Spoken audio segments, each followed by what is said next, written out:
Hamas says it has launched a large barrage of rockets towards central Israel.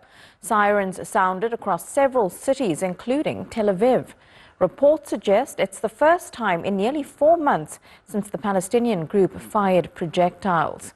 No casualties or damages have been reported. Let's go now to our Rupert Stone in occupied East Jerusalem for an update on this. Rupert, what else do we know about this attack from Hamas?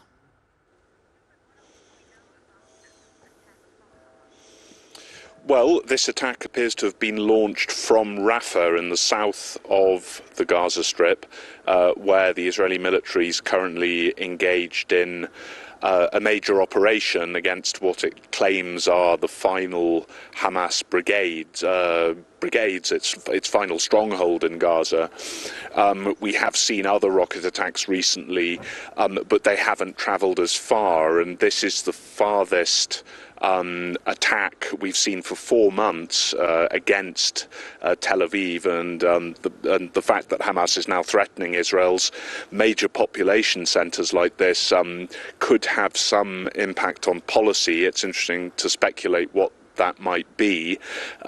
We've seen escalating protests in favour of releasing the hostages recently in Israel, so it might galvanise efforts to accelerate ceasefire talks, especially if the Israeli public's now being threatened by spillover from Gaza with these sorts of attacks. Conversely, it might strengthen the hand of hawks in the Israeli cabinet, the likes of Mr. Smotrich and Ben Gvir, who for weeks have been urging the Israeli military to move in with a full-blown operation on Rafah. So there could be cause to escalate the operation in Rafah if these kinds of rocket attacks continue like this.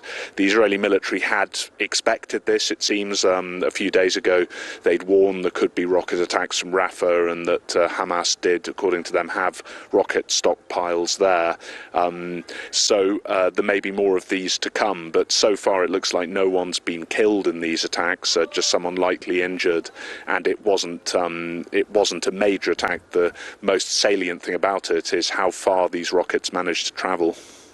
Yeah, that is something that we've spoken about in the past, the fact that these rockets appear to have come now from Rafah in southern Gaza, and Israel's Iron Dome defense system appearing to keep most of those rockets out. But this is very concerning for people who are still in Rafah, who have not evacuated to other parts of Gaza, because the backlash from the Israeli army here could be deadly for those still in that area.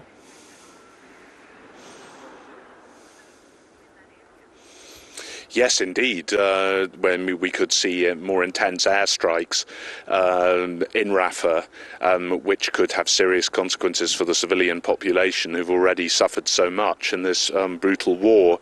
But I mean, certainly the Israelis have or at least the Americans have claimed that Israel hasn't yet launched a kind of full-blown operation in Rafah. What we've seen so far, according to the Biden administration, is a more limited push. However, they have been escalating their force presence.